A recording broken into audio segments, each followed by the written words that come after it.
And again, we see it in skateboard big air, the 70, the 70, the 70, but Dave does things technically across the 50 that no one else can do. Will it be a factor? He's got a really high degree of difficulty, and he likes to throw it down off the 50. I think it's certainly a factor. Doing stuff over the longer one's going to score higher, but there's nothing wrong with getting something solid here, and then you can try it on the big one later. And how's that for solid?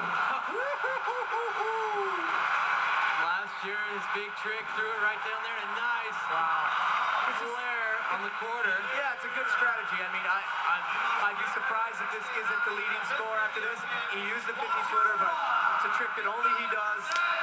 There was some discussion last year that perhaps that trick should have won, even though it was across the 50. Dave gave the silver.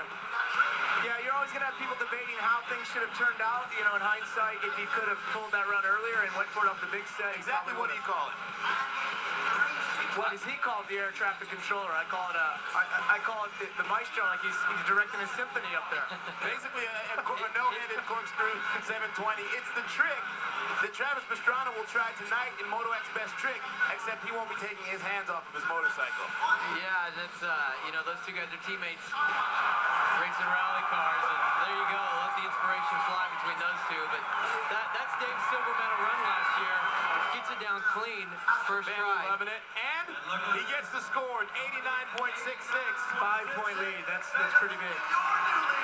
No, it's interesting. That's sort of a hybrid trick, though. There's so many things that come out nowadays, and it's kind of hard to define it because the first thought was that's a no-handed backflip 360. But the more you flatten it out, the more it becomes a cork 7. At some point, we don't know what to call it other than it was cool.